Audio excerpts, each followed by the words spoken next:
Boy, it's so quiet around here. I know. The phone hasn't rang all day. I know. There's nothing to oh boy, what's the word I'm looking for? Do. Yeah, there hasn't been anything to do, Anthony, and it's been like that the last couple of weeks. And hell, we've been off we were off last week, so it's been 2 weeks. Might as well reuse the same intro for us. Hi, everybody. Welcome back to another episode of Big Apple Hockey. Yes, we were late Apple Hockey today. Sorry, boys. I, of course, am your host, Mark Williams, who diligently still churning out content for you no matter what. Check out some of our new then and nows. I got a few of them that are up there with more to come. And we got different videos that we had up. Check out the one we had on with Rangers Central. That was this week about the barbecue at Artemi Panarin's house. That was so great. And of course, joined by the man back from vacation, Mr. Anthony LaRocco from the Hockey News. Yes, it was nice to get away to our place that we have up in Vermont on the lake. I felt like an insider when I was there because that's just all those guys do in the summertime. They retired at the lake for a weekend, but that was really cool. But as my tag kind of says, they're going through some hockey withdrawals. With that said, just over the last week or so, we've had some unfortunate passings of notable celebrities. Ozzy Osbourne, the Hulkster, Hulk Hogan. Ryan Sandberg was just the other day, and then also I don't want to exclude him, which forgive me, Mark, you've been in the acting business, so maybe you remember his name, but the guy from the Cosby Show that tragically Malcolm Warner. Yes. Those were all rough, but condolences to them and their families. Hopefully there's no more of that. But with that said, Mark, as I said before we hopped on, the good news is 2 days from now it is August 1st, which is my 10-year wedding anniversary. But besides that, the point of it is 2 days from now when the calendar flips to August, that means we are officially in the last month without any NHL hockey as September, training camp and preseason games. So just one more month, ladies and gentlemen, of really nothing to do with hockey, and then we'll be back in full force as we approach the 25-26 season. Oh, sorry, Anthony, finish what you're saying. My last point was there were a couple bit of news around the New York team since we've last been on. The Rangers invited Connor Sheary to a PTO, which, I mean, let's face it, I think he's kind of washed. But with Mike Sullivan there, I'm not surprised. There's the ties to him there from Pittsburgh, and then the Islanders really took care of the rest of their housekeeping with their roster, and they avoided arbitration and re-signed Max Siplikov to a 2-year deal. I think it was like $2.1 million on the AAV. Solid first season with 35 points, playing up and down the lineup. So I think there's another gear to Sippy's game here that we'll see next season. But aside from those two transactions from the New York teams, hasn't really been much. As you saw, Dylan Sandberg avoided arbitration with the Jets. Got a 3-year deal. What a pretty penny. I think an AAV north of $5 million. That a lot of Jet fans are saying that they're going to regret not locking him up long term. I mean, I don't know. I wouldn't go that far and say regret. I mean, 3 years is still at least a decent amount of time where they can kind of see, what he's really going to be. But, overall, yeah, I mean, aside from kind of teams re-signing some of their RFAs, there's really not much going on right now. And, as August does approach, I think you're going to start to see some of these names that are still on the free agent market eventually find homes. We mentioned before, Matt Grzelcyk is available. Jack Roslovic is probably the top UFA left. I think he scored, 22 goals last season. I think his name has been linked to the Canucks. So, he's still out there. And another guy, it's funny you're highlighting one of Evan's comments. I know he's been on the bandwagon for the Rangers to sign Kiri Vanta at 16 goals. He's still a free agent. So, I feel like in the next 4 or 5 weeks, some of those guys are going to find homes. But, we got a couple more weeks a couple of weeks to a month of really kind of nothing going on. Yeah, and that's where the hard part is for us because we don't take days off. we took like our second week off in the last 2 years. and it's one of those things. Hockey loves their offseason, and they love to get their offseason done quickly and get it right out of the way. So if you're a year-round 52-week show, I mean, we have to then figure out how to do this. I put up the list of the best Connors in the NHL right now, which I thought was a little bit of a tongue-in-cheek thing, but YouTube doesn't see it that way. It didn't really push that one out. But we are going to do some discussion right now. We are going to do some discussion right now on the A block. And we're going to get Anthony back on right now in a second. He's just got to cut off for just a second. But yeah, as Evan from Ranger Central pointed out right here, Statboy Steven made a joke about nepotism with the New York Rangers. Oh boy, if you're from Boston University or if you played under Mike Sullivan, you got a job. I mean, it's just that simple. They brought in Derek Pouliot, the former draft pick of the Pittsburgh Penguins. Look, he could be a suitable 5'6", but the Rangers got a lot of guys that could be 5'6" defensemen. So maybe, I don't know. By the way, as Dominic's saying right here, this is hockey. Ivor Sandberg with a hat trick in the World Juniors. He's one of the top prospects of the next draft on the under 20 tournament. This is actually where I got a look at Cole Eiserman a few years ago and really thought this kid is going to be something. Furthermore, and yes, nepotism actually is completely NHL wide because after all, if you're if you're familiar with somebody, they're always going to bring you in. They'll take a flyer on you. I think Connor Sheary doesn't exactly have much left, but that's a different story. Speaking about Sandberg, though, or Stenberg over here, Ivor Stenberg. But speaking about Sandberg, Ryan Sandberg passed away just 2 days ago. And yeah, by the way, YouTube is going to start doing that now. They're going to start putting commercials in the middle of a live stream. If it doesn't work out, then I'm going to have to nix that. But unfortunately, that's stuff we got to deal with on that level. By the way, everybody, just a reminder, Big Apple Hockey Trucker hats and shirts are available. And the SeatGeek powers the A block. Use the promo code Big Apple Hockey, $20 off your first order. So definitely a smooth transition into the A block. Because, Anthony, we're going to talk about some of the NHL teams' off seasons. This actually is a little bit better of a topic than going through the gambling odds that I had earlier. You're welcome. Well, and Anthony, there was going to be some juice that could have been in there, but you know what? I think let's go with these. And one of the teams that you have to focus on, you have to ask the question: did they do enough to improve? And we're going to start right here with the New York Rangers. New York Rangers, they brought in Coach Mike Sullivan. Everyone concedes he's one of the best coaches in the NHL. He was the coach of Team USA. They brought in Vladislav Gavrikov to an eye-opening 7x7 contract, as opposed to, say, the 7x9 a lot of us thought it was going to be, and potentially even worse, cap-crushing, if you will. Taylor Radish they brought in. He could be a good bottom six forward. Scott Morrow was getting some playing time. He was a second-round pick of the Carolina Hurricanes. That's who they got back in the Keandre Miller deal, plus the draft picks.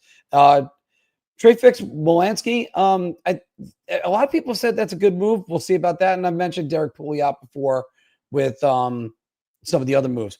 The key guys that went out, though, the longest tenured New York Ranger, Chris Kreider and Keandre Miller.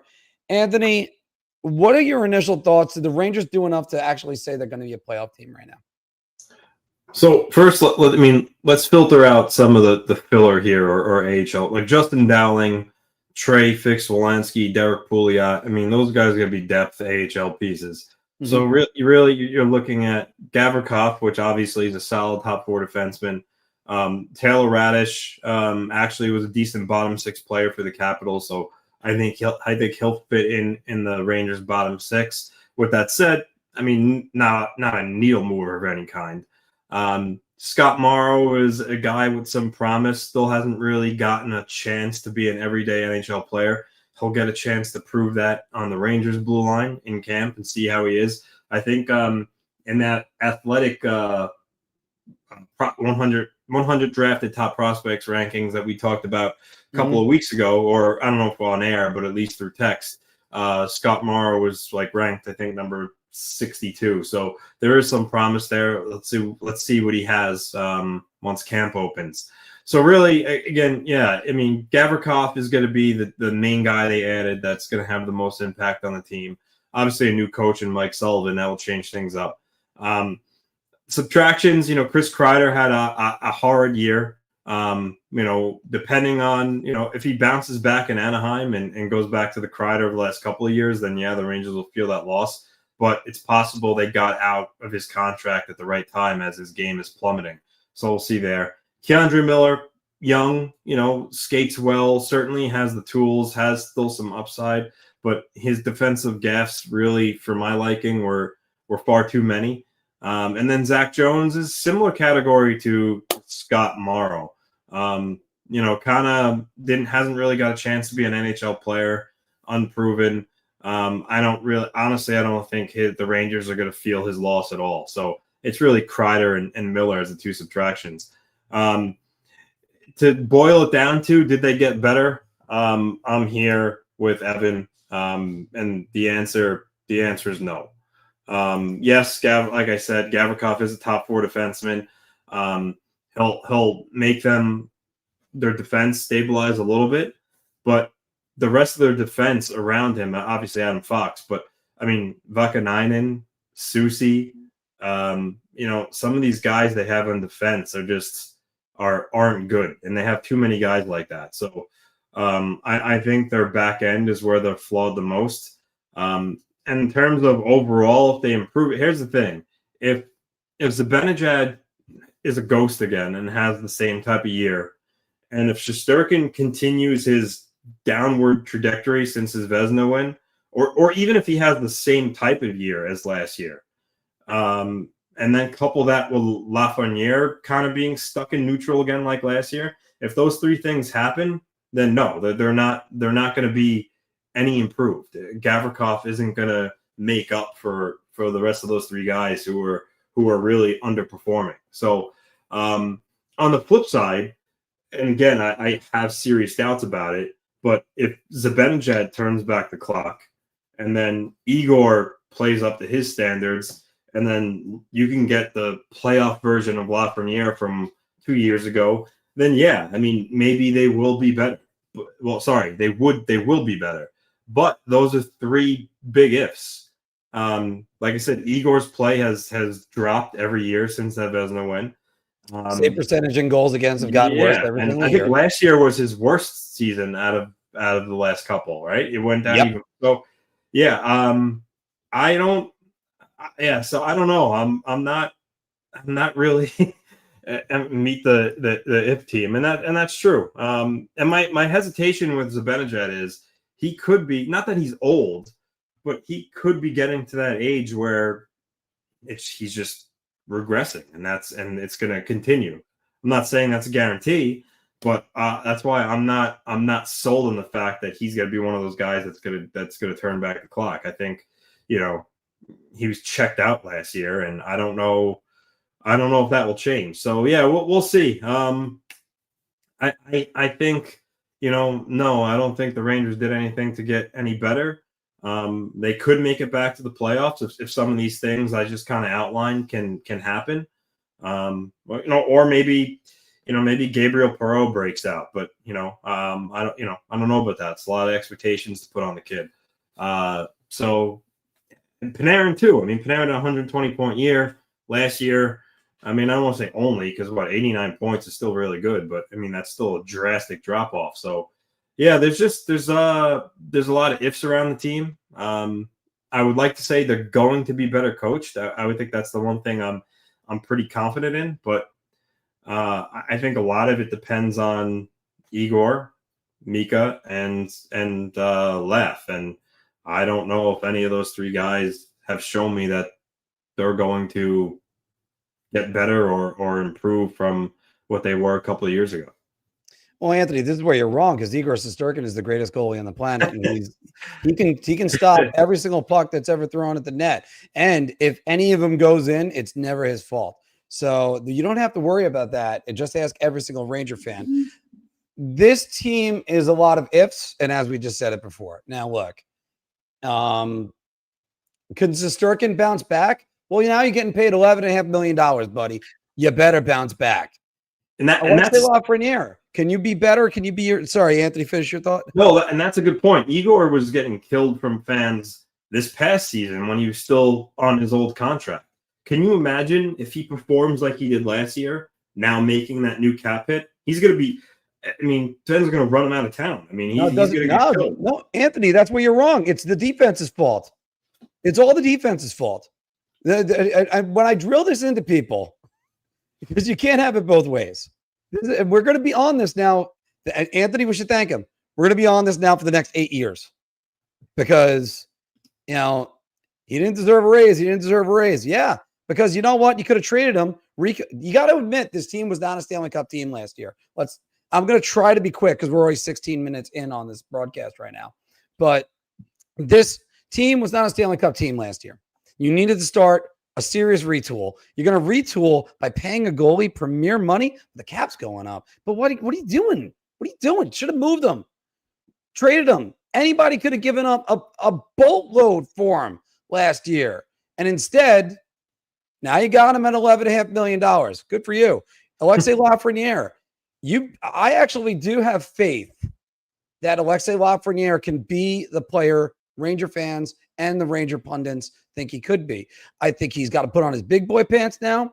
And I think the other voices in the room need to be quiet. Speaking about which, Anthony, I just watched the show Stick on Apple TV, which was Owen Wilson. He talks about a line from Arnold Palmer. Golf comes down to 6 inches. It's in between the ears. Well, guess what? That applies to Artemi Panarin and Mika Zibanejad. If I hear Trouba, Kreider, or Goudreau's name, they should be traded on the spot and sent to a team that they don't want to go to. Just out of spite. I understand there's no trade protection. I'm speaking in hyperbole, people. But are these guys ready to play this year? Artemi Panarin you might get a great season out of him because he's playing for a new contract. And the talk about them potentially starting contract extension talks, I think you should hesitate on that one because you can't make the playoffs without Panarin, everybody says. Well, you can also miss it half the years he's played with the Rangers. He's played 6 years. They've missed it 3 times. That's easy math, everybody. So, and also it's easy math what he does in the playoffs. Let me see what he does in the conference finals. 2 meaningless goals in the 2 appearances. Good for him. So the Rangers really need to figure out what they're going to do. Now, let's go to the actual part of this right now that we're talking about. Did they do enough? The Gavrikov signing could be phenomenal, Anthony. If you put him with Adam Fox, that's disastrous. That is. Why would I say it like that? Because you have 4 other defensemen you got to figure out what you're doing with. And Keandre Miller is the example, the quintessential example of a pitcher with great stuff. They got great stuff. Oh, he's got great stuff. Can he throw a strike when he needs to? Of course not. And that's where Keandre Miller is gone. Gavrikov is that pitcher that could come in, or obviously defenseman. I'm saying this with a metaphor. That can be a better defenseman. Use him as a shutdown defenseman to shut down the other team's opposition. And in conjunction with maybe see, that's the thing. Who's the Rangers center you use as your matchup center? Is that Vinny Trocheck? It's certainly not JT Miller. His defense is almost as bad as, let me think of another guy, Mika Zibanejad's. So, Anthony, did they do enough? Here's the big question, or the answer. I have no idea. I have no idea what to expect out of Zibanejad, who had one of the worst first halves he ever had. They moved him to the wing. He produced, but was he really a factor? There's points, and then there's all right, you're on the score sheet. They're great, good for you. There's also points that you feel you're that guy made a difference. Will Cooley's points all made a difference. Mika Zibanejad was kind of just there. So is he a center? Is he a forward? I don't even know. And this lineup up and down has got so many questions. Yeah, Sean, you're right. They didn't do enough, but here's the other thing. With the subtraction of Chris Kreider, you now have an opening for Chris Cooley, for Alexei Lafreniere. Will Cooley. Some of these younger guys. Oh, Will Cooley, sorry. Chris Cooley. Yeah, who the hell is Chris Cooley? He was Washington Redskins tight Yes. end. Yeah. But I mean, I'm just frustrated, so I'm getting with that. So the best answer with the New York Rangers is you don't know. If everything breaks the right way, maybe. I mean, they only needed 6 points to make the playoffs. I mean, I get the optimism, but I disagree. I say you do know, and they didn't do enough. I think they needed to get rid of more than Kreider. And again, I know the pesky no movement clause, but I think they desperately needed to move on from the Zibanejad or Panarin. The core in that room, even with Kreider gone, still has that stench on it. And I think Panarin and Zibanejad are the two guys that hold the majority of that. And I think to really send a message, to really retool, I think one of them needed to go. But Drury either couldn't or didn't want to approach any of them about moving the no movement clause. And I think you missed the boat there, because I think they're both culpable in different ways. Panarin is very talented, but he's extremely soft, and he has literally no interest in playing defense or playing any sort of a team game. Zibanejad is actually, he's not Panarin's just a flat out bad defensive player. Zibanejad's not a bad defensive player when he actually tries, but he looked like he had no interest in playing defense or offense for that matter. He just was floating and was just flat out bad. And he makes way too much money and he has too many years left on his deal. I think one of those two guys needed to go. And like I said, Drury either couldn't move them or convince them or didn't want to. And I think that was a big mistake. Well, here's the thing. He's too busy DJing. I'm waiting to see if Bluegrass comes on again to start talking about Drury. But it's one of those things that Mika Zibanejad, for lack of a better metaphor, he's like my golf game. It's like when it's going good, I can't wait to hit the next shot. When it's going bad, I am dreading walking up to the ball. And that's what he is. And he's a guy that takes his slumps offensively into the defensive zone, which if he just concentrated on his defense, even if he's not getting the puck in the net, he's keeping it out of the net. That's how easily you can get around stuff like that. But when you're thinking too much, that's what happens. I actually specifically said, if you're listening, I said he's not bad defensively. He just looked like he had no interest in playing on either side of the puck. He was lethargic. He was slow, poor decisions. So yeah, I mean, when you equal that all up, he wasn't good defensively last year. He can be if he actually tries, but you can't tell me you watched Mika Zibanejad and look like that he was putting in effort night in and night out, because he wasn't. And, he flat out wasn't. Ernest, this is my opinion, and this is the opinion of a lot of us from last season. The players torpedoed the season last year. The players came in with the attitude of, I can't believe they got rid of Barkley and what they were trying to do to Jacob. So that happens. Exactly. And then, the players torpedoed it. And the word got out about Drury saying that they're open for business, because all Chris Drury needed to see was those 2 40-shot games and that West Coast trip where they constantly gave up the first goal. I mean, usually like the first minute or the first or second shot. Then they let up 40 shots in back-to-back games. Granted, one was to the Edmonton Oilers. You expect that. The other one was to the Calgary Flames, who were among one of the worst shot attempt teams in the league. And the Rangers looked like they were getting outclassed by the Calgary Flames. They're supposed to be a Stanley Cup contender. So what happened? The players came back with the month of December that was abysmal. Watch the games. Watch every game in the month of December. Every one of them. I think there was one on a Tuesday night that should have come with its own barf bag. That's how bad it was. And the game before Christmas was one of the worst games I ever saw a professional team ever play. So if you want to say, you guys want to say the management, Chris Drury wasn't putting on shoulder pads. Moving on. Because, again, the Rangers didn't do enough. But on the other hand, I can't help but look at Chris Drury and go, I think he had a good offseason because he didn't do too much. I mean, I still question whether or not they should tear this down a little bit more, but you didn't get Mike Sullivan to tear down the team. The question on the table, Panarin, we're going to be covering this next week, everybody, when Phil comes back on, is whether or not they should sign him to an extension. We all have our opinions. You'll hear them in the future from us. Let's go stay in the Metro, but go south, Anthony. Let's look at the Washington Capitals. Not much really going on from them. We mentioned Taylor Radish, who went up to the Rangers, and Andrew Mangiapane, who went out west to Edmonton, and Lars Eller. I don't even know where he is now. Where is Lars Eller? Ottawa. Okay. I mean, he'll be there with his wheelchair by now. I mean, he's up there in years, and there's a lot of miles on that body. But Anthony, did Washington do enough this offseason? We were talking about them back when we did GM grades. You gave them an F, I think. Maybe. Yeah. Okay. Yeah.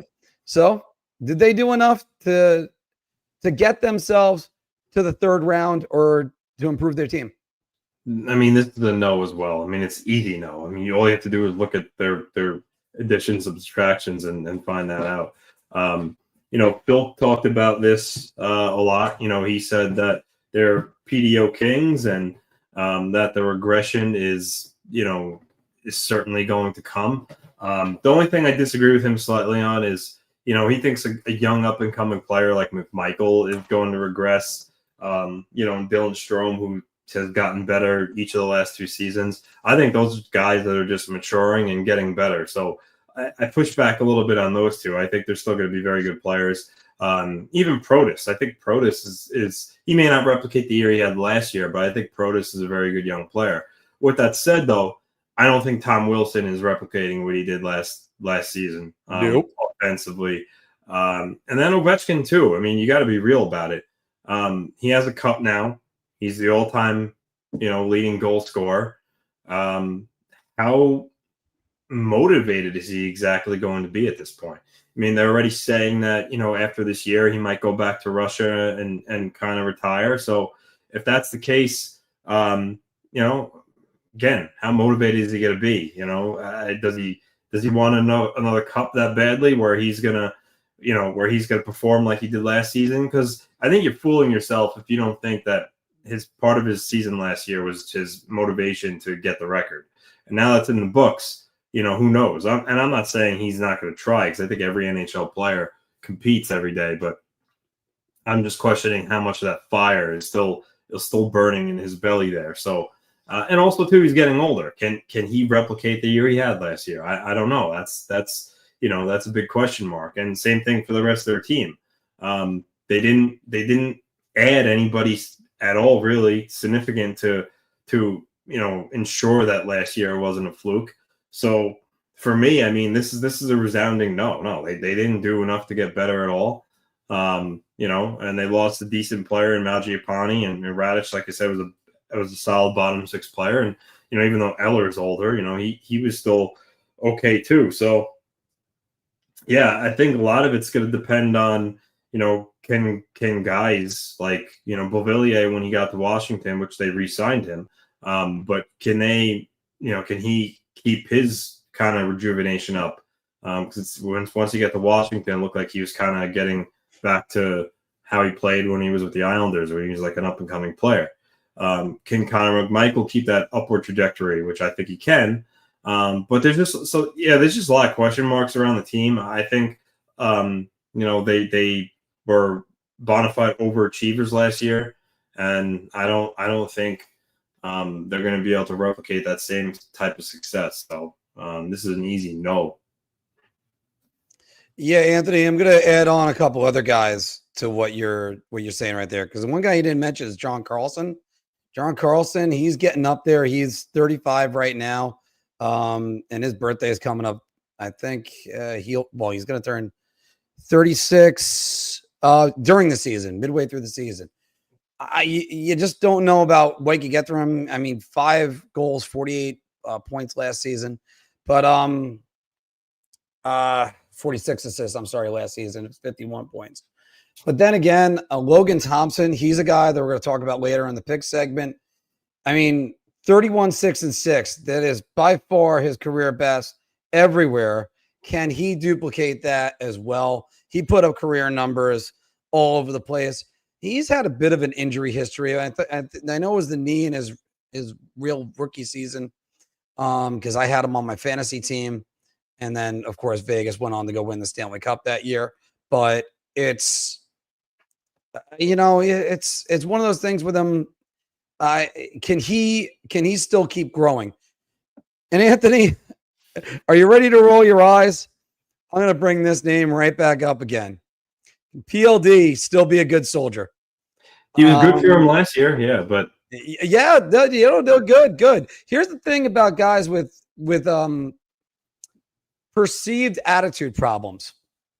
Water finds its own level. It always finds it. So is he really just a good guy and he just needed to find the right situation and everything's going to be good? Or is he going to start raising some hell? I mean, after all, he went from a 61-point season to a 48-point season when he was in Columbus, when it looked like, oh my God, this guy is going to break out. And instead, he went backwards and then some. He was good in his second season with Winnipeg. He didn't have a second season with the Kings. I mean, players that this young should not be on their fourth NHL franchise. He was good last year. Everybody said he did the right things. Hopefully that's the case. But if the squeaky wheel goes through that locker room, maybe they start struggling. Maybe there's problems. Maybe he's another guy. And is it unfair to say that about him, Anthony? Perhaps. But I'm looking at the rest of his career. I don't think it's unfair to say that. So prove me wrong.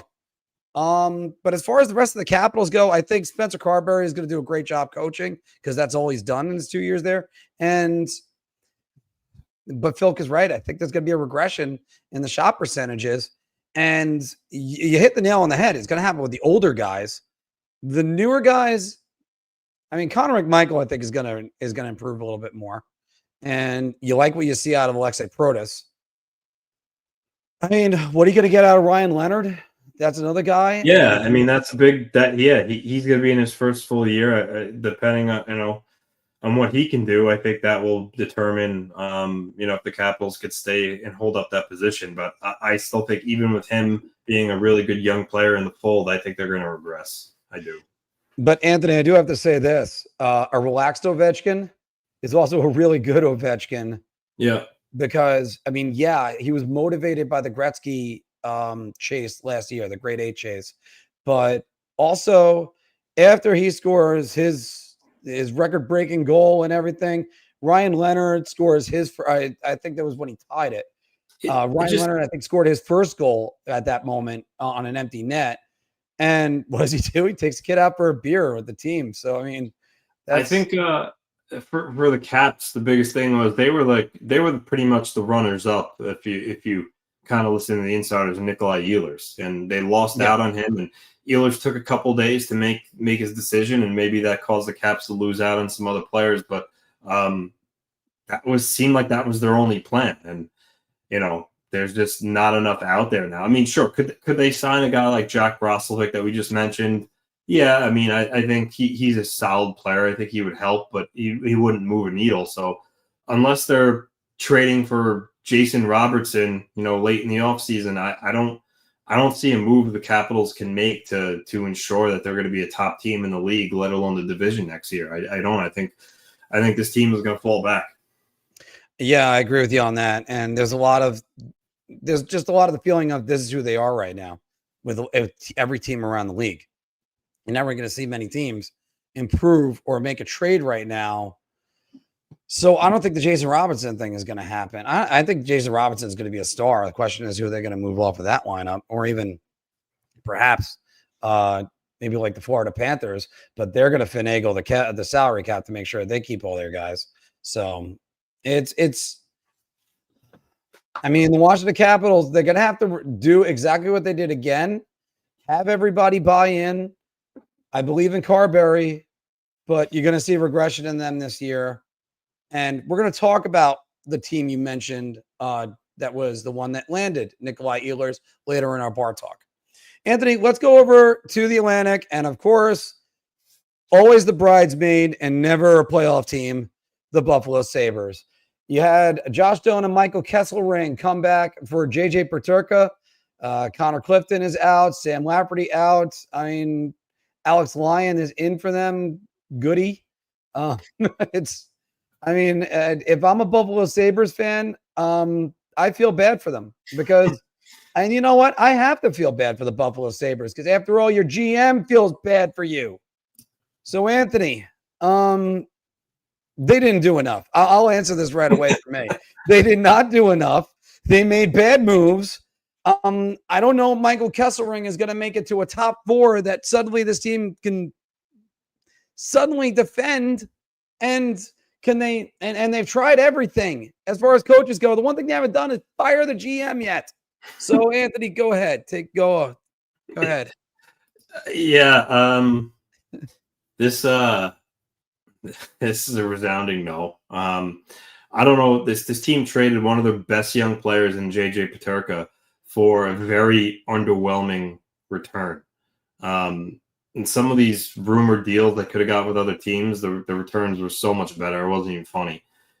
I mean, don't get me wrong. Michael Kesselring has some promise. I think he's a decent defenseman. He moves the puck well. I think he has some upside. And Josh Doan actually had a surprisingly good start to his career.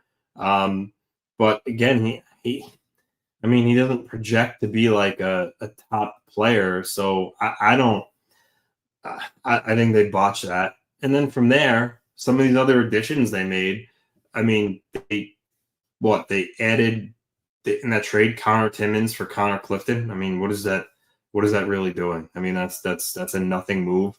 That's Connor for Connor. Yeah, Mason Gearston is a fourth line enforcer.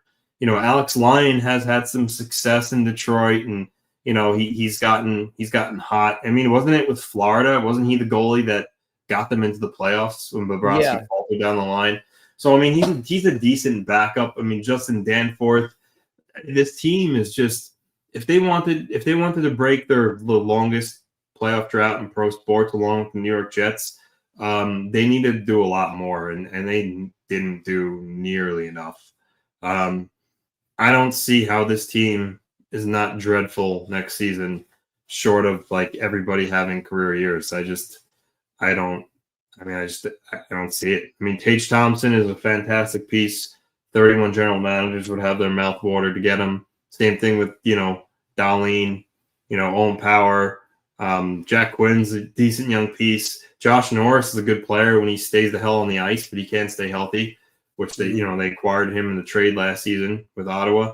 I feel bad for Sabre fans. The only thing I can say is at least the Buffalo fans have Josh Allen and the Bills, because this team is it's just stuck on the perpetual hamster wheel. I'm not sure it changes unless until Kevin Adams goes, but not a good offseason for the Buffalo Sabres. Like, can you look at this team and say that there's a blueprint? Like that's something I don't understand. Like, there's some of the teams that we're looking at. Washington's trying to duplicate what they did last year. The New York Rangers, they're trying to improve their defense, at least in some way, by getting Gavrikov and upgrading him over Keandre Miller, who was just a walking turnover. But what's Buffalo doing? How do you not get a first-round draft pick for JJ Peterka? How do you not get? I mean, Josh Doan, was that supposed to be the one? I don't get it. And again, I'm not trying to insult the players that they got, or even try to speak doom and gloom to Buffalo fans, because I know a couple of them listen to us. But it's Anthony, the citizens of Buffalo deserve better. They deserve much better than this. And this team could be a cellar dweller, if not for maybe one other team in the Atlantic that's inadvertently trying to get to it to be a cellar dweller. Maybe we'll talk about them a little bit later. But I mean, It leaves you scratching your head. What exactly is the plan in Buffalo? And if you don't know what the plan is, then you have to question who the surgeon is. So it's just no. You know what? I think it's time Buffalo Sabres ask for a second opinion. Terry Pegula, go ask for a second opinion. Maybe ask somebody that knows what they're doing. Maybe somebody named Lou. Maybe he could figure out things up there. Because he's revived many other organizations before you. Anyway, what happens afterwards is a different story. Anyway, but Anthony, let's stick with the Atlantic Division, but let's go down to where the palm trees are, because after all, that's all that matters, isn't the palm trees, Kevin Adams? So let's go to Tampa Bay. Nick Perbix is gone. There you go. That's the only notes. Anthony, Tampa Bay doing enough to should run back. They traded Isaac Howard to Buffalo for another prospect, Sam O'Reilly. To Edmonton. Yeah, sorry, Edmonton. Yeah. I mean, this is a. I mean, we really should have. And in retrospect, to get some variance, we should have put some teams that were a clear yes in here.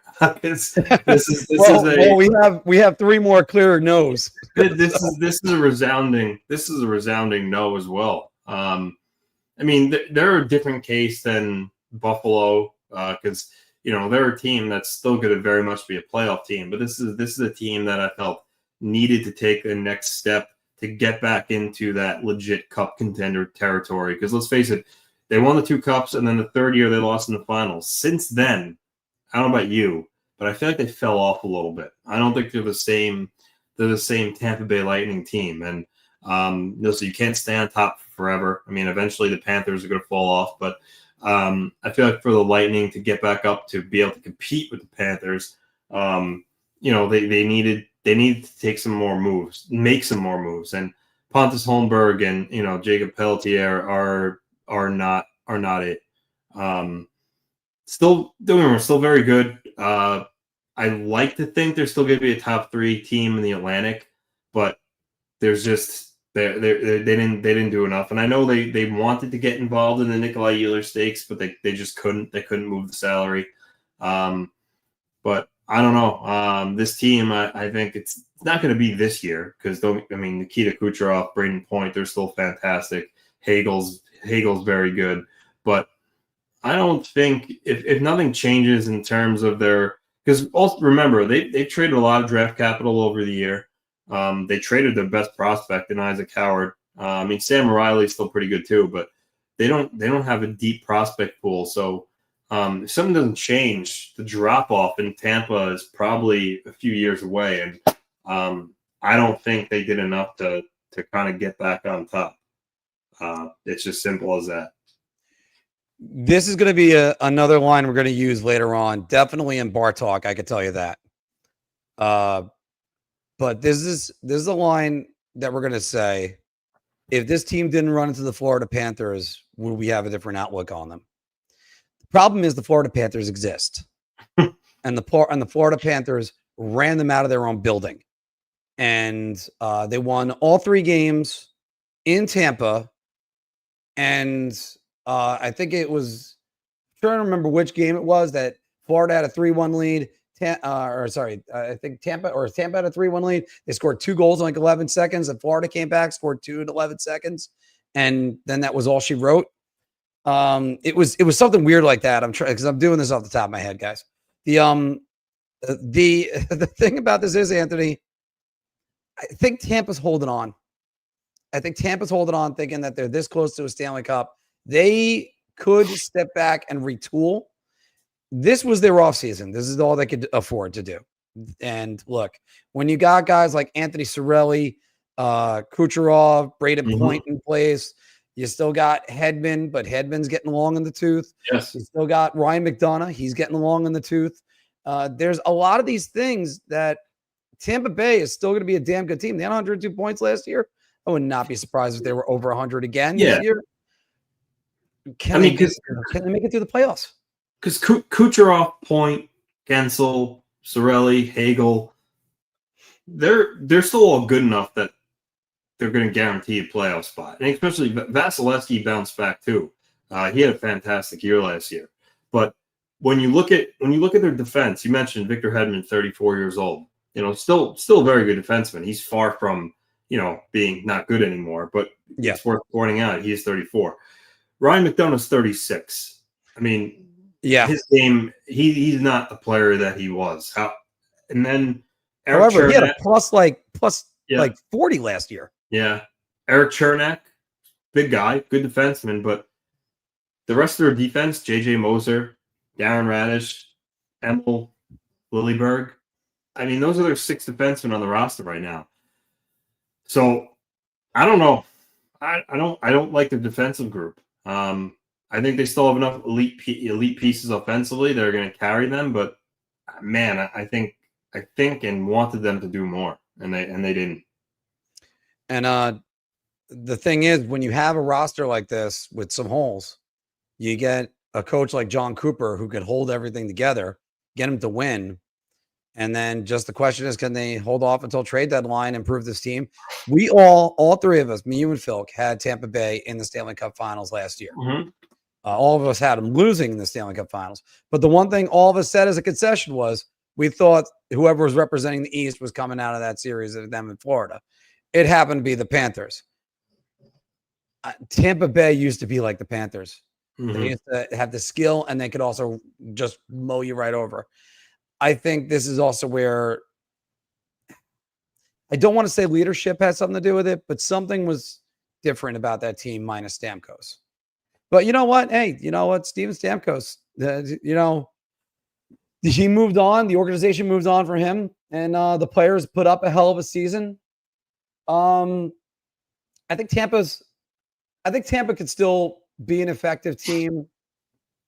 Anthony, though, it's something that's alarming, though, is since they went for the 3-peat of the Stanley Cup, when they lost in the finals to the Avalanche, they have not made it out of the first round.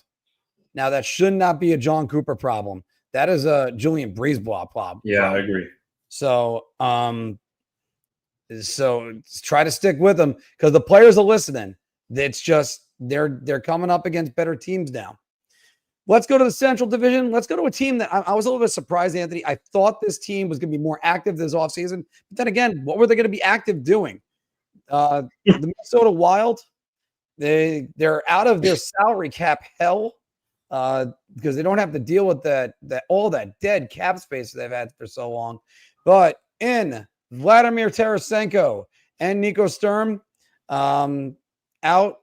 Not exactly much. Gustav Nyquist, that was one of their late season acquisitions. Anthony, did Minnesota do enough? And I guess that's a clear answer as well.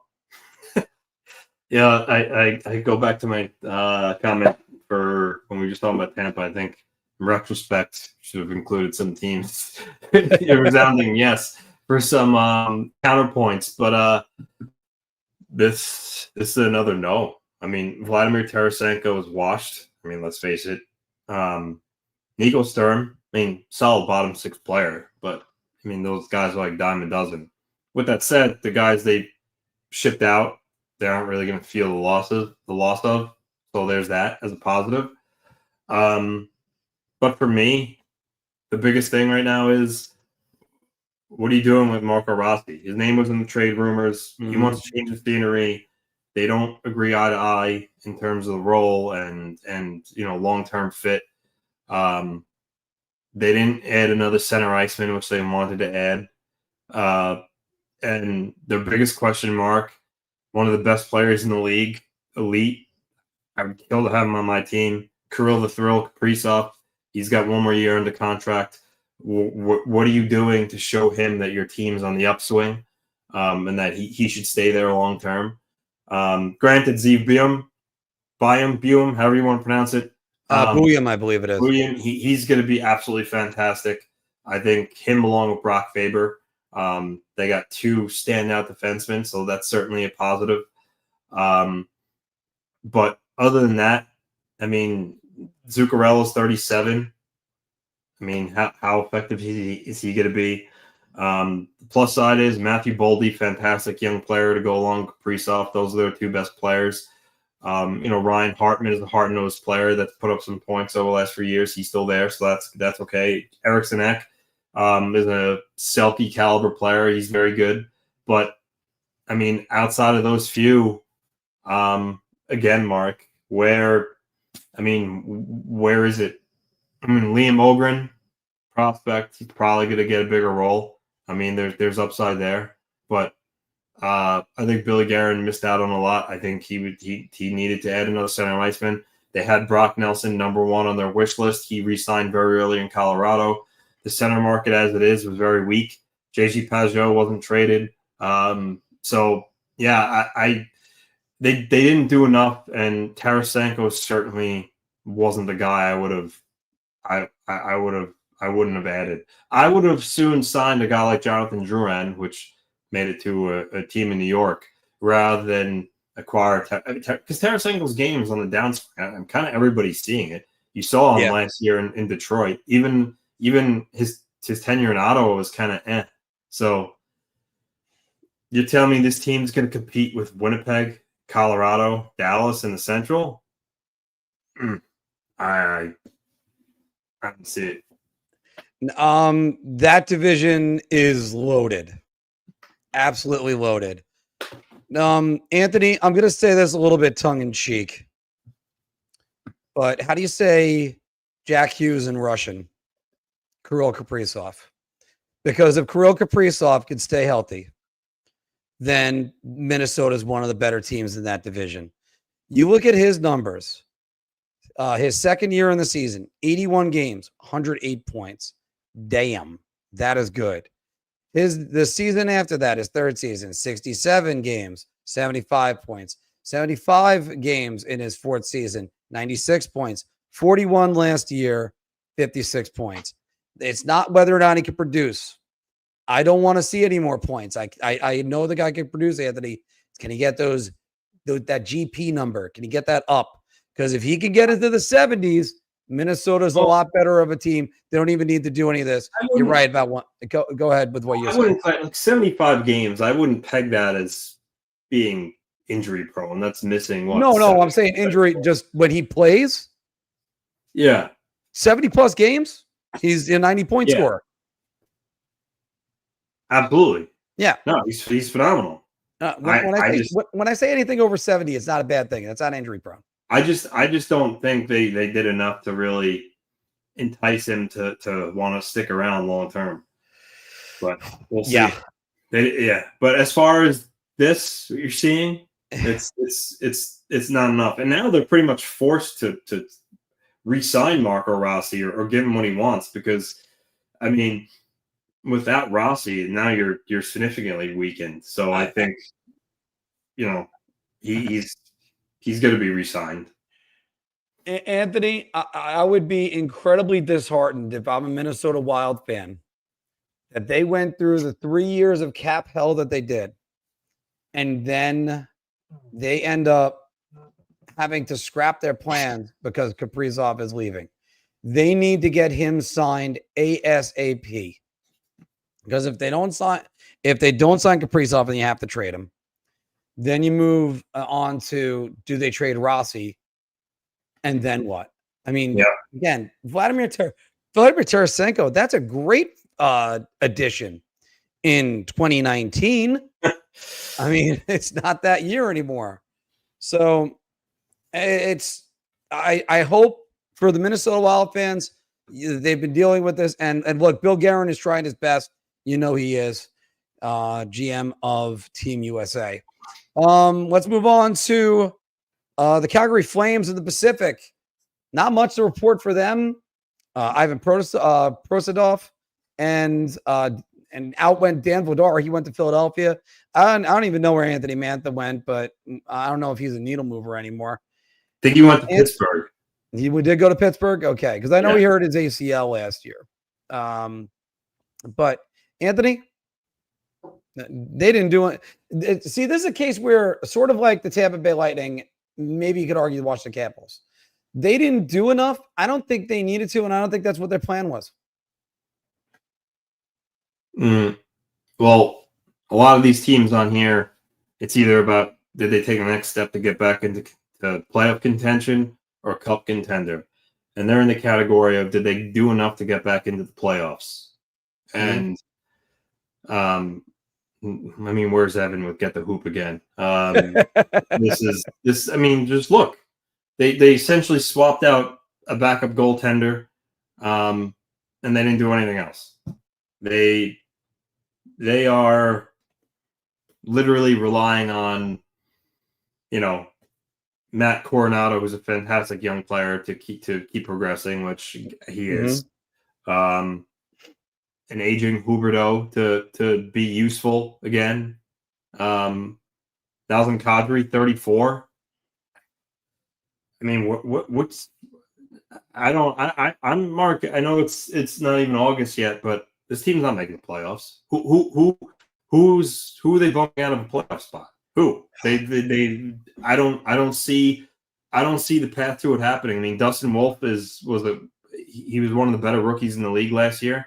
He's a very good goaltender, but I don't see it. I mean, the one positive is they got Zane Parekh coming, who is one of the, I think he was ranked top 5 prospects in the NHL. Which, by the way, Mark, who's the number 1 ranked prospect in the NHL? Would that be Matthew Schaefer? Yes, it was over your head. I was trying to make a cheap plug for my team. Shameless self-promotion, Anthony. Little dig there from Friendly Island Ranger banter. But no, Zane Parekh is going to be a fantastic defenseman. He's drawn some comparisons to All Hail Kale. So that is certainly will be a great welcome addition. But it's the same as the Wild. It's another team that didn't do enough. Well, here's the thing: Minnesota had 97 points. St. Louis had 96. By the way, while I mentioned St. Louis, I think we both can agree they're going to have more than 96 next year. So if Minnesota took a step back, because that's one of the teams that's in the playoffs, because the West is very, very top heavy. And Minnesota would be a team you could see regression with, but I could see them easily making the playoffs. Which one would give you more confidence? Calgary getting 2 more points to make the playoffs, conceivably getting to 97, and that would put them in if you use last year's numbers. Utah right now getting 8 more and making the playoffs. Or let me throw another one out of you. Anaheim somehow getting 17 more points and making the playoffs. I think right now I'm more comfortable out of those teams. I'm more comfortable with Utah making the jump and seeing Calgary have a regression. And by the way, if Calgary has a regression, so be it. They're a young team. They're just trying to develop. Development isn't linear. So it's not the end of the world. Just don't get yourself into situations where you can't afford players. So I'm going to go with I'll go with that. I think you're right. I think there's got to be a regression because there's a lot, Anthony, that has to go right for Calgary. Again, let's just go over their numbers really quick from last season. I'm pulling the Filk where I'm looking at their team from last year on the fly. Kadri and Huberdeau having 60-point seasons. Jonathan Huberdeau having a 60-point season as a triumph. It's amazing, Anthony, because 3 years ago he had over 100. But Mackenzie Weegar, they were good. There's a lot that has to bounce right for them, and hopefully Calgary does it. But if they don't, Anthony, I don't think they're in a bad situation. A team below Calgary that needs things to go right for them, they need to bounce back. Otherwise, there's a lot more questions that have to be answered. Is also in their division. They're the last one that we're going to go with before Bar Talk, and that's the Vancouver Canucks, Anthony. Evander Kane and P.O. Joseph and then you have, not much. Hugh Sutter leaving. Go to Joshua getting moved, and Arthur Shilov's getting moved. Anthony, did Vancouver do enough to really, and by the way, Adam Foote is now the bench boss back there. Did Vancouver do enough to improve their team? Get the hoop. I got it. Yeah, I say drop the ball here, not including, like I said, in teams some for variants that did improve. I mean, no, this is another team. I mean, Evander Kane at this point, he's not an impact player. I mean, P.O. Joseph, depth guy. Again, I guess the positives is that Di Giuseppe, my Italian brethren, Noah Juleson, they're not really going to feel those losses. I mean, Dakota Joshua is a solid bottom six player, and I think Pia Suter was actually a very good player for him last season, so they might feel that one a little bit. But for me, what it comes down to is, can Elias Pettersson get back to his form that he had before all the drama with JT Miller and be that 100-point player again? If so, I mean, I think with him and Quinn Hughes and Thatcher Demko in goal, maybe they could have a pretty good season. But this is another team, Mark, that just simply did not do enough. So, well, again, we'll see where the rest of the offseason plays out. I know they have been linked to Jack Roslovic. I mean, again, yeah, he would help, but I still see a little too many holes in this lineup. Yeah.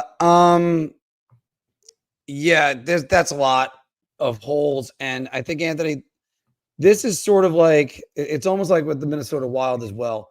If you had a team that you wanted to sort of fix a lot of their issues in this very thin offseason, then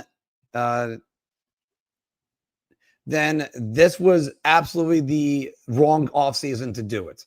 It was that simple. It wasn't going to happen. And it's just, there wasn't much out there for them to fix. The number one thing that they have to fix is they got to figure out what's going on with Elias Pettersson. What happened to this guy? I mean, it can't just be JT Miller. Now JT Miller is gone. So what's the issue? They surprisingly retained Brock Besser, which it looked like shockingly on June 30th, he was all but gone. And he had a change of heart and he stayed. But the one player, I guess, similar to Zane Parekh arriving in Calgary, they are going to be getting Tom Willander, their top pick from BU. That's going to be turning pro. He's going to be a very good player. But again, just not enough there.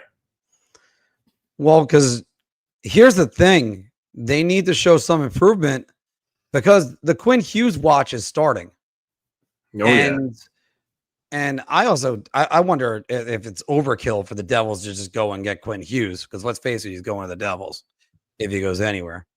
And like, I mean, what are you going to do with Quinn and Luke on the blue lines? But that's just me. I think the way NHL teams are right now, you just need one stud defenseman. You don't need to try to have two for your power play. However, I mean, stud offensive defenseman. That's what I'm trying to say with that, Anthony. But this is a team that can Thatcher Demko stay healthy. He's another one. And Kevin Lankinen, he was good for them last year. I'm having trouble seeing the positives with the Vancouver Canucks if Elias Pettersson cannot return to form. He's got to return to form. And you know what?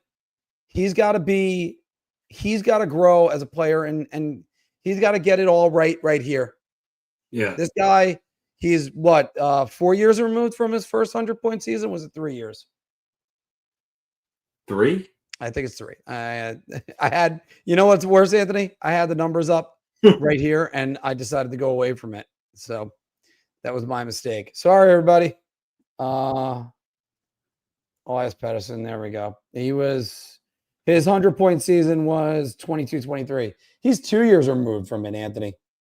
This is a guy that he was getting Hart Trophy votes that year. Yep. And now, I mean, he went from 32 to 39 goals to 34 goals to 15. From 68 points in 22 games to 102 to 89 to 45. They got to get him fixed. And if they get him fixed, then sky's the limit for Vancouver. Maybe we could talk about them making some noise in the Pacific Division. All right, guys. Well, we took a while with our A block today. This was kind of slow moving, and we were a little bit freewheeling. But what else are we going to talk about right now? Fortunately, we do have some topics in our NHL Bar Talk, and we're happy to continue it on right now. And I lost it. Shot. This is the easiest I've ever had to answer. I'm going to say beer. I can't even begin to describe. I'm actually going to go crazy. I'm going to buy everybody around on this one. And suddenly I'm all alone. I don't know what's going on right now. But anyway, welcome back, everybody, to Big Apple Hockey's Bar Talk, where we're engaging our confidence on NHL topics based on our choice of drink. So confident that you're buying around, so I'll have a beer. Oh, God, I need a shot. Play along down in the comments below, everybody. And if you want, suggest a Bar Talk topic today, because we're going to be light on a few. Maybe we can highlight one and get it in here.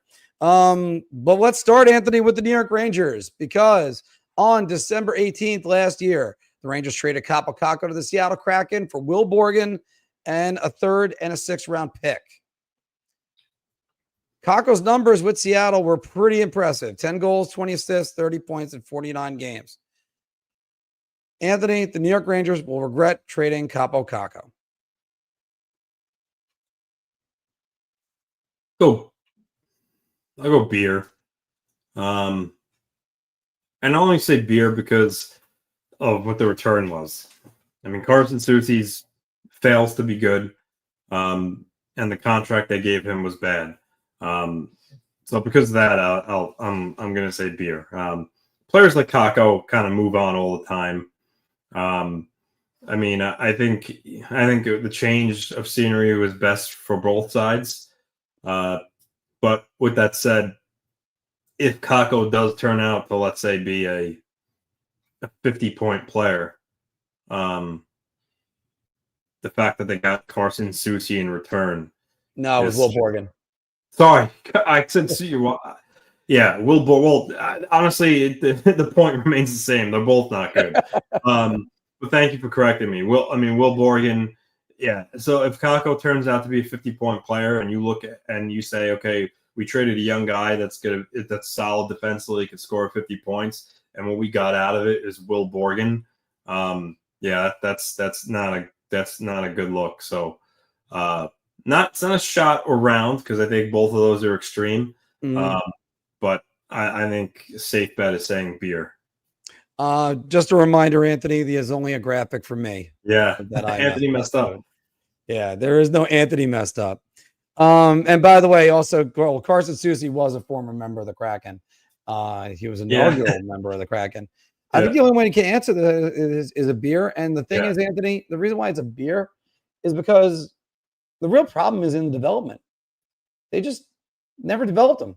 They never did anything with them. They tried for about 2 months. They took them off whether or not you guys want to think about this or not, because that's not the way you develop a number 2 overall draft pick. You invest in them. You don't go, oh, the veterans are having trouble. Well, we got to move them. Let's put them on the 3rd line with another number 1 overall pick. So it's like, just the Rangers had no idea what they were doing. And I actually hope Kakko does flourish in Seattle. I do think Will Borgen's a pretty decent defenseman. I don't think he's bad. I do question the extension. However, that's one where you look at and go, the cap's going up. Drury was hot to trot for him all along. I don't know, Anthony. Maybe it's something, but I do think with Kakko, no, it's not a good thing. Anthony, I don't know what Matt Barzal did. I think he stepped on a leprechaun or something, because Matt Barzal in the last week had 2 hole-in-ones playing golf. Yeah. And of course, last season he had a couple injuries. I do think he would have been playing if the Islanders games meant something at the end of the year. 20 points in 30 games, 80 points in 80 games the year before. Matt Barzal will record a point per game next season, Anthony. Go ahead. You mean the 25-26 season? You wrote 24-25. Yeah, that's my bad. Which, by the way, Matt Barzal was on the 4Play podcast. It's a golf a golf podcast the other day. Yes. And it was interesting listening if you get a chance. He's just a really funny, cool guy. But he was just talking about, how good he thinks the situation is with the island and their future, and how much he loves living on Long Island. But if you get a chance, give it a listen. But this is a guy that we talked about 2 years ago when he played in 58 games and 51 points. We talked about, can he get back up to the level he did in a rookie year? And then last year, a year ago, he did. He had 80 points in 80 games. He got back to that level. Then he obviously got hurt again last season. So, you know what? I'm going to go round. I think as long as he stays healthy, I think and I'm not saying he's going to score 100 points.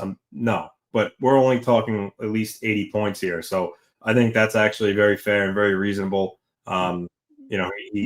He just did it a year ago. So, yeah, I think he does it. And, what I think, too, is going to be big is, I know he's a little bit of a wild card, but with Drouin, with Wah saying that Drouin's going to start with Horvat, I think that they're going to give Maxim Shabanov on a wings position next to Barzal. And, if he's as talented as they say he is, I think him and Barzal can actually be really dangerous together.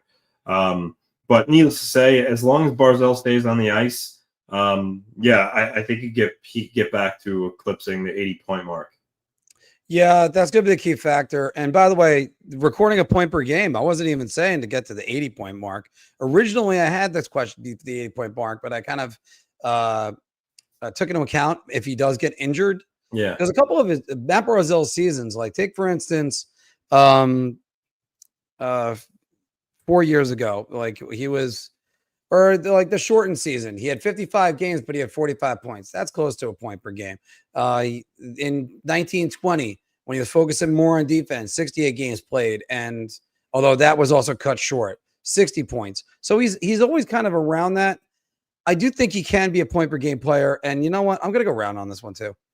It doesn't have to be 80 games. Let's say if he has a couple of like hiccups health-wise. Hopefully it's not last year where he only played 30 games. Yeah, that was brutal. 20 points in 30 games, Anthony. So I'll take that. I'll take that to the bank and run with that.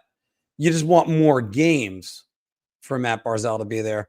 And of course, with the Islanders, they have more veterans, and who knows, maybe Anthony Duclair is actually healthy this time around.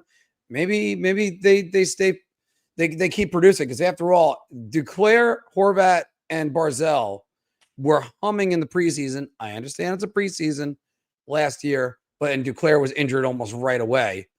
So let's see if they can get that magic back. Because I mean, also he's an example of a guy that moved from center to the wing and is kind of thriving a little bit more at the wing because Horvat takes care of. But he's back. But he's back to center to start. He's going to be back to center to start. That's why I said, if they put Maxim Shabanov on his wing, I think that has some high potential, because Shabanov, if you look at his highlights in the KHL, he's an extremely talented player. So if he can translate his game, they might be a dangerous duo.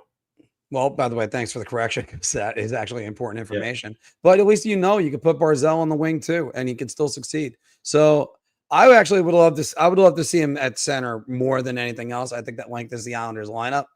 The only thing I would feel bad about is the chances of the Islanders bottoming out, but they didn't have to last year, and that's how they ended up with Matthew Schaefer. So, hey, Edmonton Oilers can win 100 draft first overall picks. Why can't the New York Islanders? Let's go to a team that's definitely not going to be in the hunt for Gavin McKenna, and that's the Carolina Hurricanes. The Stanley Cup odds, according to DraftKings, they are a plus 800. Anthony, that is the second best in the NHL right now. Every pundit around the league is talking about Carolina's offseason. What a brilliant offseason Carolina had. Anthony, Carolina Hurricanes are overrated. Shot. No, I don't think they're overrated. I think they're a very, very good regular season team. They play that suffocating style that gives you fits with Rod Brind'Amour. They didn't really lose anybody of consequence. I mean, Orlov was kind of shot. Brent Burns is old. But yeah, I I don't think they had any losses that are going to hurt them. And then you added the best free agent on the market in Nikolai Ehlers. You still have, Sebastian Aho, and even though he underachieves, Svechnikov, Jackson Blake had hell of a rookie year. Steph Jarvis, they got a good cast of players, and I think right now, Mark, if you were to ask me, I know we probably have some time till we do our season preview. That's going to come sometime, in early September, but they're my pick to win the division. So. No, I don't think they're overrated. I just think they run into a better Florida Panthers team year after year. But whether or not they could get over that hump and get to a Stanley Cup final, I mean, that's a separate question. But are they overrated? No, I think they're one of the best teams in the Eastern Conference. If the Florida Panthers didn't make the conference finals, they lost to the Toronto Maple Leafs, do they win the East? Yes. If they won the East, do they win the Stanley Cup? No, I think the Oilers would have beat them. Yeah, Oilers run roughshod over them. This is a team that gets to a certain level. They're almost like the Tampa Bay Buccaneers years ago, or most of the Tony Dungy teams. I'm sorry to say this, guys. This team does not have it, and they still are searching for it. You think Nikolai Ehlers and K'Andre Miller are the answer? Sorry, I'm going to go this. They should not be the second best betting odds to win the Stanley Cup. Let me give this caveat to every Carolina fan, especially my friend Pete. They are the best team in the Metro. They very likely will win 2 rounds if they're only playing metropolitan teams. God help them if they play a team from the Atlantic that plays physical in the first round, because that's part of the problem. They seem to not be able to get out of their way when they start reaching an opponent that gets more physical to them. I'm not saying that they're a bad team or anything. They're going to be strong, Anthony. They're going to be fine in the division. They're going to make the playoffs with ease. Push comes to shove, when it comes to the playoffs, this team has no goaltending, or at least no goaltending that can make a save when it matters, whether it's Anderson, Kochekov, or who's his what's. And I'm just throwing a third made-up name out there just to be like, maybe somebody will be around at some point. Anthony, they don't have goaltending. They're the opposite of the Rangers. Where the Rangers are like, look, we got the greatest goaltender in the world. Okay, what? They got nothing else.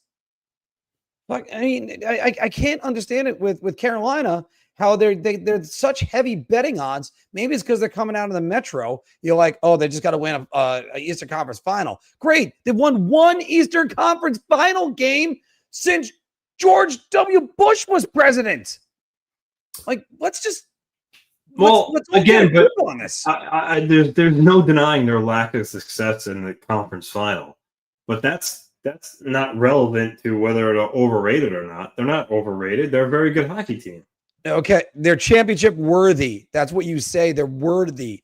Are they a team that could do it? I'd put Colorado over them. Let's start with this. Which team do you think can win the Stanley Cup just without the playoff structure? Colorado or Carolina? I mean, I'm going Colorado just because they have Dallas or Carolina. What? Dallas or Carolina? See, this is where you asked me if they would have played the Oilers, who would have won. The Oilers would have won. I actually think if the Stanley Cup final with the Hurricanes Stars, I think the Hurricanes would have won the Cup. Do you think they would have beaten Vegas? No. I mean, they're juggernauts in the West, and God help Carolina if the East gets their act together. If the Devils can manage to stay healthy, because that's part of the huge problem why they lost that series.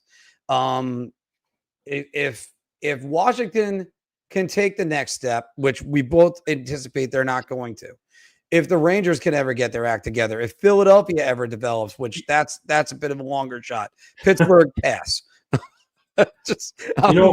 Nothing's happening with Pittsburgh. I mean, it's just, if you get a team that can withstand the barrages of shots that they'll throw on, Carolina's, they're sort of SOL. They'll throw on 30 shots in the game, but then like 5 from the slot.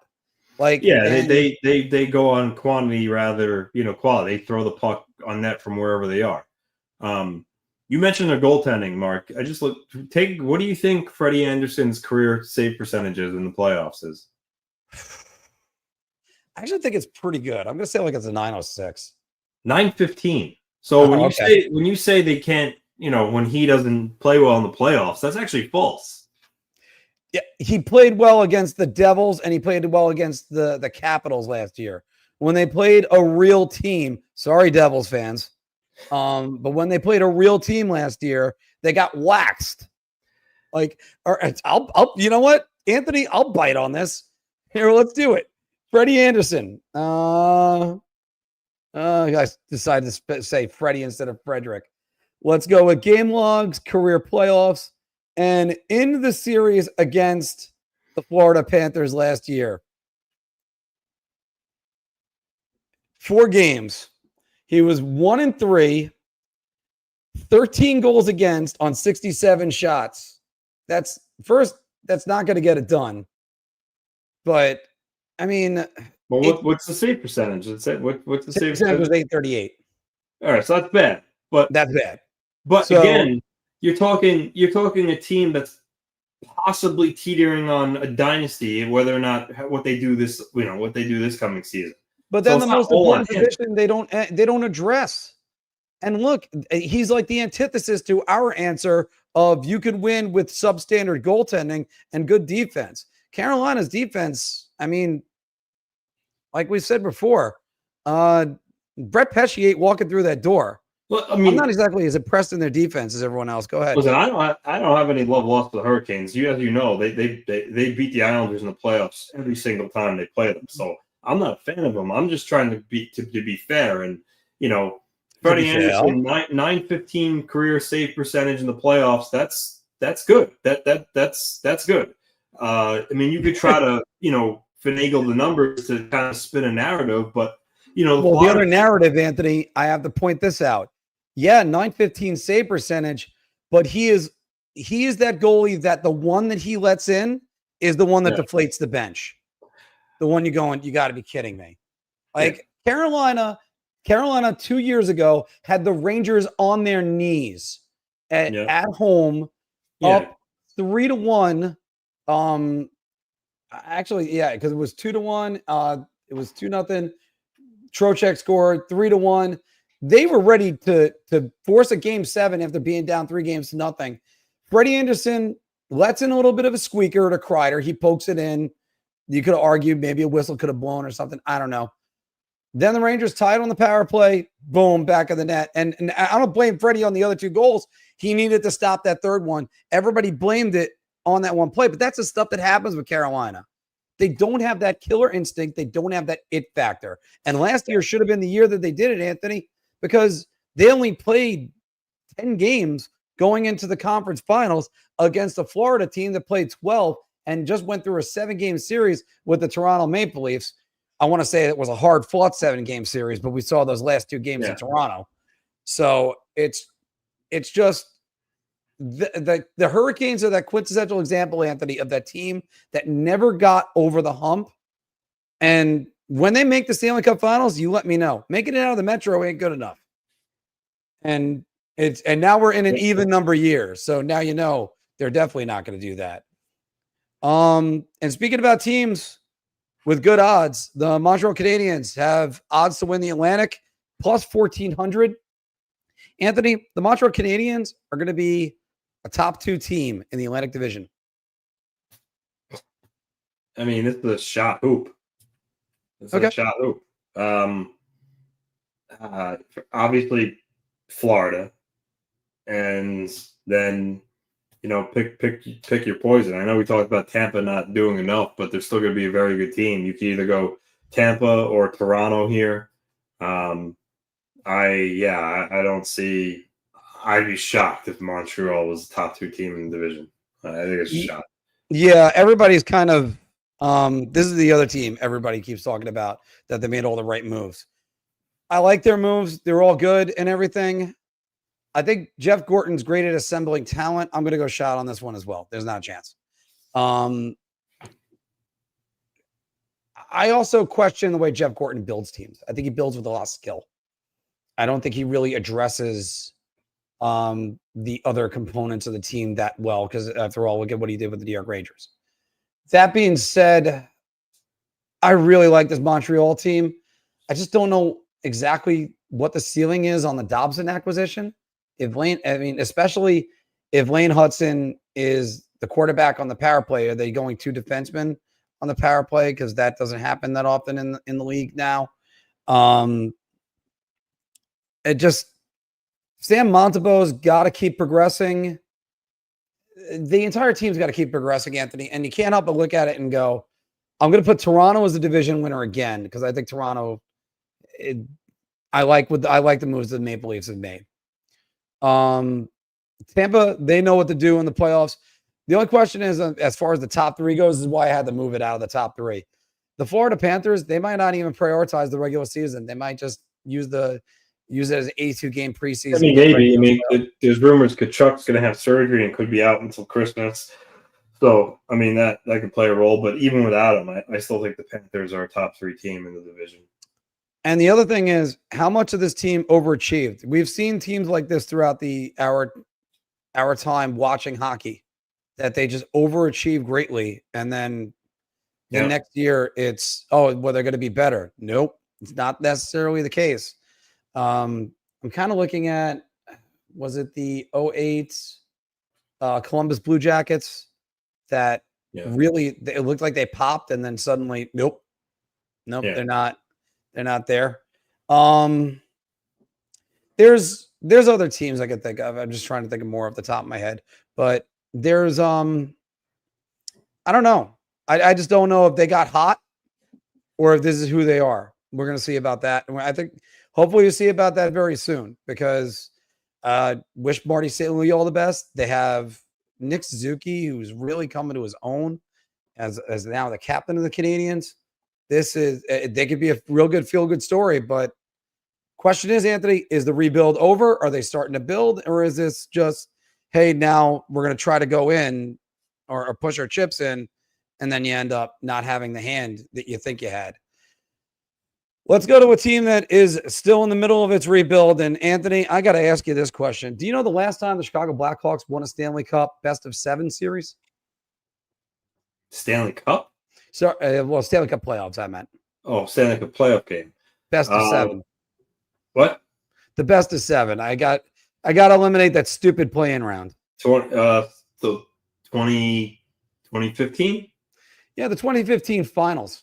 And I had to qualify it, everybody, with the real, because obviously, they beat Edmonton to get to that playoff round, but whatever. And then since then, Chicago's either finished 6th or lower every season since 2017, 2018. Anthony, I don't know if this rebuild is going really that well. Connor Bedard doesn't look all that happy.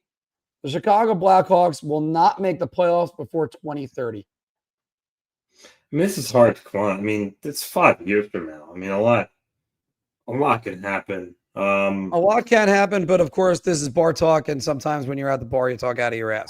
Yeah, I don't like this. It's really hard to. I guess honestly, shot. I mean, it's 5 years from now. They're developing a pretty good core. I mean, Artem Levshunov on defense, their 2nd overall pick from last year. They added Anton Frondel. They got Bedard. Frank Nazar looks really good. Sam Brinsel, Oliver Moore, Kevin Korchinski. I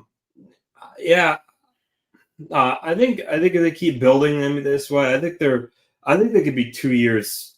I think they could be 2 years away from being a playoff team. So yeah, I don't know. I think they're fine. I think they're developing the right way. And again, it's hard to say because it's 5 years from now. Anything can really happen. I don't know. Especially with the talent level of a guy like Bedard and how skilled he is. Mm-hmm. And also, too, let's not discount the fact that they could be in the running for the 1st overall pick again. In which case, they get Gavin McKenna, then your answer is totally different. So, but needless to say, regardless of that, I don't know. I think it's a shot. I think they'll make the playoffs before 2030. This one's a little bit tougher for me. I'm actually going to upgrade it to beer. And the only reason why is, Anthony, you look at this team. I don't like the way the organization's going.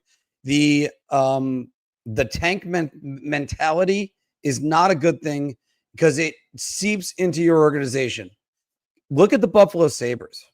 The Buffalo Sabres, I still don't know when the Buffalo Sabres have really bought in really even going to the Jack Eichel era. They've sold off Ryan O'Reilly. They ended up getting Tage Thompson out of it. But when you build a team, when you're rebuilding, you have to build eventually. You can't just constantly be rebuilding.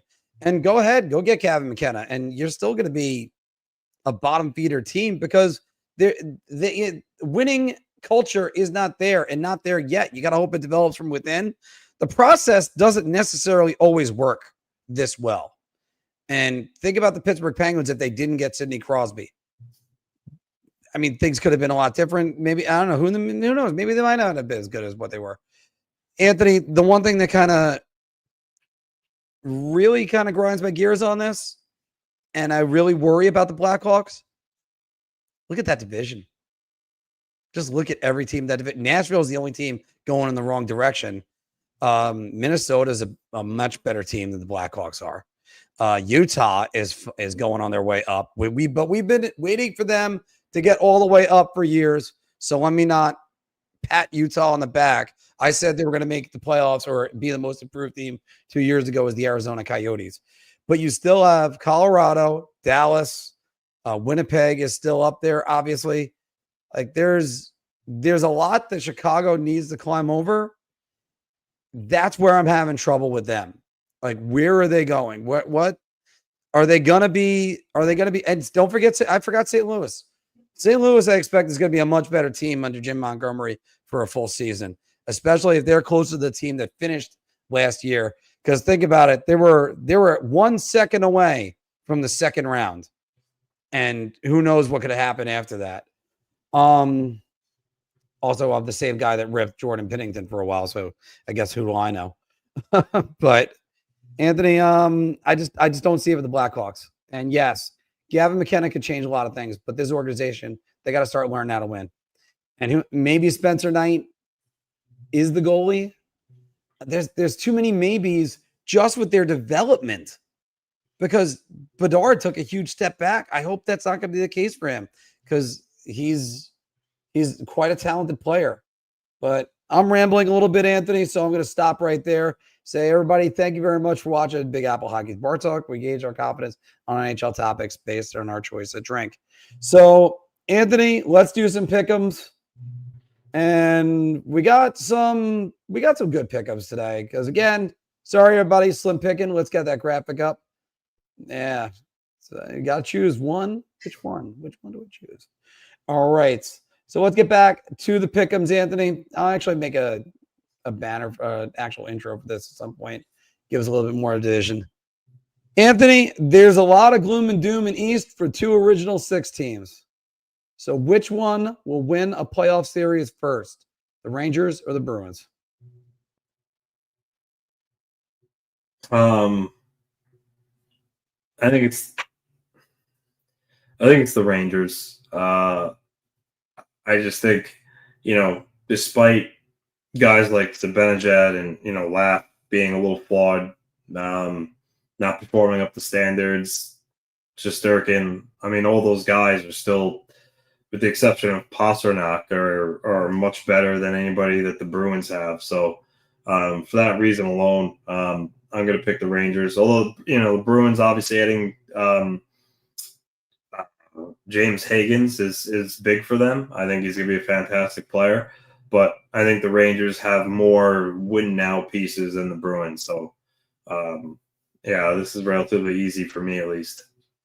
Yeah, I'm going to have to go with the Rangers, and I'll add on top of that it's the Metro. You would have caught me 3 years ago, maybe 4 years ago. I would have told you how great the Metro division is. Not now. The Metro is the weakest division in hockey right now, and it's not even close to anything else.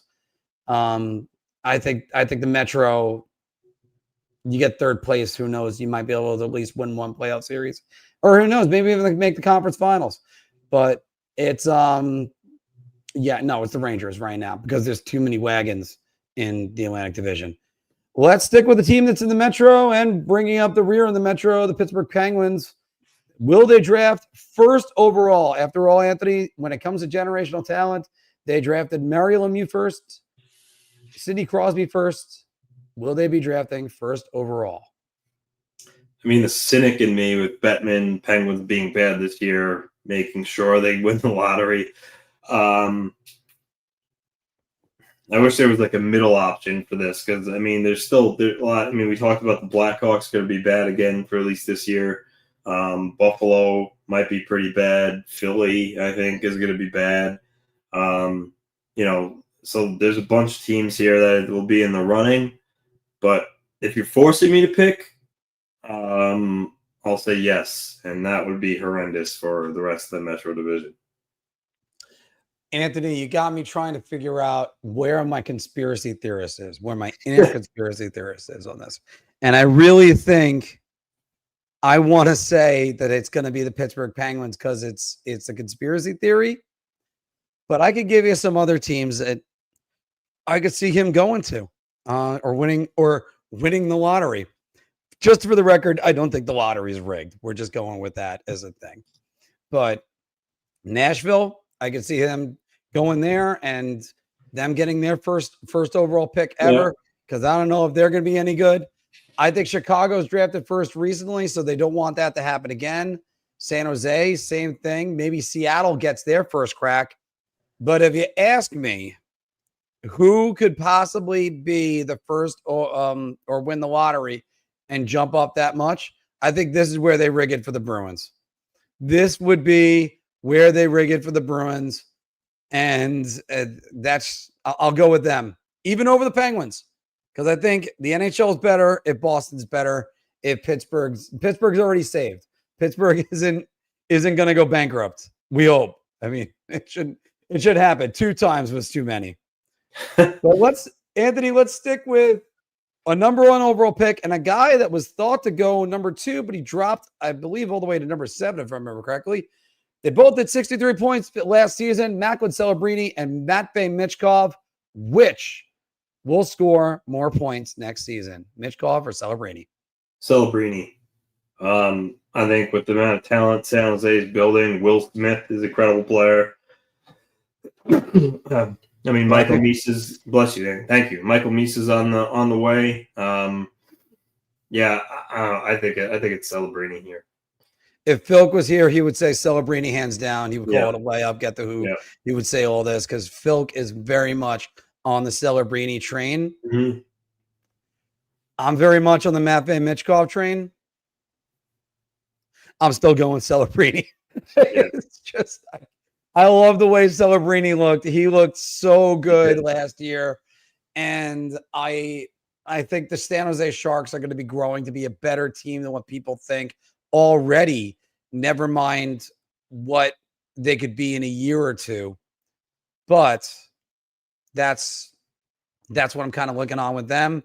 I know everybody's eyes are on the Anaheim Ducks, but I think watch out for San Jose.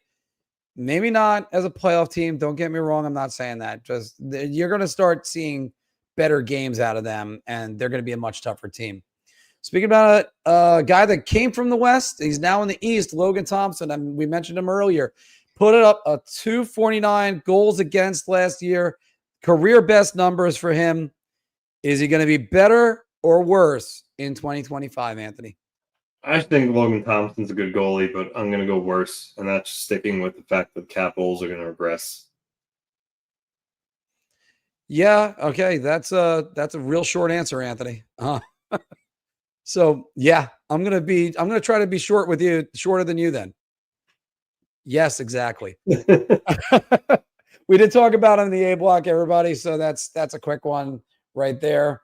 And Anthony, I don't have it on here. I'll make up a graphic for you because we're going to go to fictional hockey players in a second. But first, better hockey movie, Youngblood, Slapshot, or Miracle?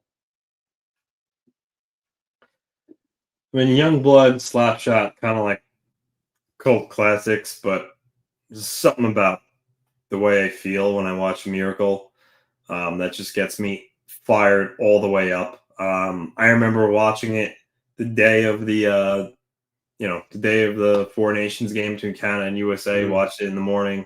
And being that this is an Olympic year, I think that movie's going to be talked about a lot. It's probably going to be streamed a lot on Disney yes. Plus. I just love the movie. I love how Herb Brooks was portrayed, the one-liners in it. They got all the Herbieisms in it. Yeah, I'm gonna go Miracle. I have, by the way, I auditioned for Miracle. I shouldn't have thrown Miracle in there because Miracle is my number one. It's an actual story. I am a junkie for the 1980 USA Olympic team. It is great. And by the way, Herb Brooks' performance Kurt Russell's performance as Herb Brooks. Yeah. He had all the mannerisms down, all the way down to the laugh and the way he sounded. He was absolutely phenomenal, I thought. And other than there were a few liberties that they took with the story. One, they had to for the actual story itself. Mike Ruzioni didn't scream out, "I play for the United States of America," to end the scene in Norway. But the message got through to the players in that. And Jim Craig wasn't run over on the third goal. That was a breakaway. However, he was kind of run into earlier in the game. So that's where they went with on that one. But Miracle for me is my number one. I'm going to go on the minority, Anthony. I'll actually go Youngblood over Slapshot because I just thought Youngblood was a better movie, and watching Peter Zezel make all those moves. By the way, people might not know that Peter Zezel was the double for Rob Lowe in that movie. That's where I just, and the goalie mask in that Slapshot, so many more funny moments. Yeah. Don't get me wrong. This is like trying to argue over who's your favorite child. So it can't go with that one. But guys, thanks for the Big Apple Hockey Pick'ems. We're going to do a blind ranking right now. Now, we usually have done some blind rankings in the past, but we're going to actually get more into Anthony's mind as we go through the rankings on this. So here we go. We're going to blind ranking fictional hockey jerseys. I know Phil would love to be here for this, but we're just going to go with these. Anthony, you ready to go with me on this one? Yep. Okay. So I got 7 jerseys. Now, we're going to go 1 through 7. I'll give you the jersey, the name, and the movie that they're from if you want it, and where they're from on that one. So we're going to start. We'll start with number 7, or your first choice. It doesn't have to be number 7.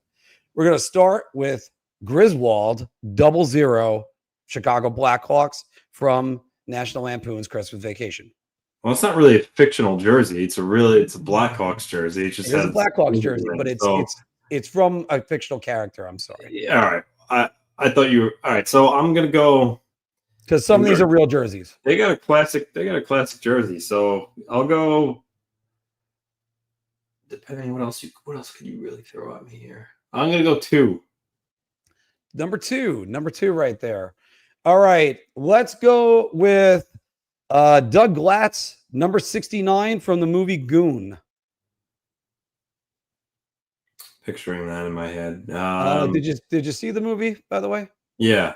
Okay, good. Yeah. So then I don't need to bring it. Maybe I will bring some of these up, so that would help you out. I'm gonna go 6. All right, so 6 on the Doug Glatt jersey, and just that way everybody could see it. Should have thought about these ahead of time when we were doing these. All right, so Doug Glatt, number 69, and there that is, everybody. So we're going. There's the Doug Glatt jersey. So let's pull that one back and let's go to Dean Youngblood from Youngblood.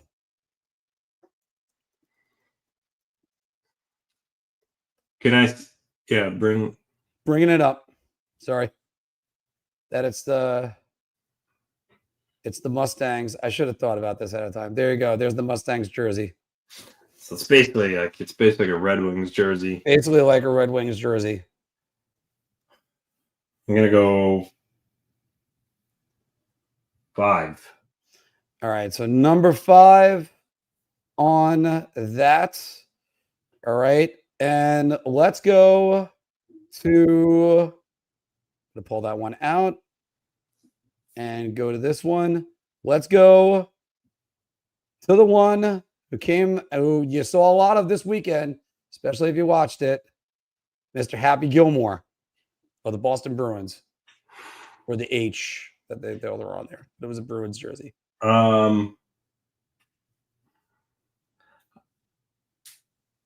Depending on, I have a feeling what you might. So I want to go 1, but I'm gonna go 3. All right. So now we got another classic jersey to throw out there. Let's get this one out. Put this one back in. Share screen. Let's go to Charlie Conway of the Mighty Ducks. Yeah, see, I knew you were going to throw a Ducks one, and I thought you were going to. Now, by the way, if it was Ducks, who should I throw in? What? Who'd you think I was throwing in for the Ducks? I thought you were going to. Well, which Conway? Are you this green one here? Because they also wore the regular Ducks jersey. It's got to be the green one in the bottom left over here. The original Ducks, not the real Anaheim Ducks one. So I'll go. I already used 2, 3, 5, and 6. So I'll go 4. All right. And let's go to the Sudbury Greyhounds and go with this one that's made its rounds very well over the last few years. Oh, not this one. No, okay, hold on. I got it. Like I said, sorry, everybody. I'm a little bit slow. I should have set this one up better. Let's go to the Sudbury Greyhounds and go with Shorzy. 7. Ooh, Filk would not agree with that one. All right. Well, are you going by the I'm not going by the movie. I'm going by the actual jersey itself. I don't know. I really you know what? You got a good point with that. I'm including characters in some of these when I'm thinking, but you know what? The jersey itself is a great way of looking at that. Because I mean, after all, that I haven't look.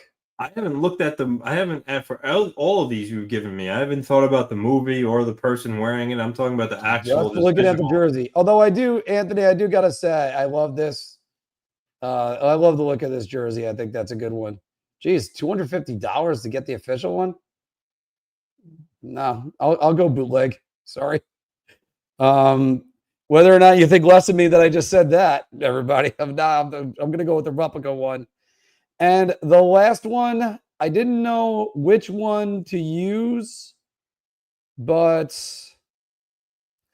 I got to go with one of the Hanson brothers. So you can take a pick, Anthony, whichever one it is. And it doesn't matter. It doesn't 16, matter. 17, 18. You got 3 friends. No, again, it doesn't matter which one. I'm judging all these by just the visual aspect of it. Well, I have to go 1 because that's all that's left. But if now that it's done, if I would have known, I would have moved the Happy Gilmore from 3 to 1. Okay. And I would have kept the Blackhawks at 2, and then I would have moved the Ducks 1 to 3, and then this would have been 4, and then 5, 6, and 7 would have stayed the same. Yeah, I think Shorzy, I think I would have moved it up. See, this one I have a little bit of PTSD with because the team we always played back in high school was the Massapequa Chiefs. So it's basically the same exact jersey. There's a lot of good. I was trying to think of better jerseys out there, or I was just trying to think of famous movie hockey jerseys. Yeah. Gordie Howe's jersey that was on Cameron.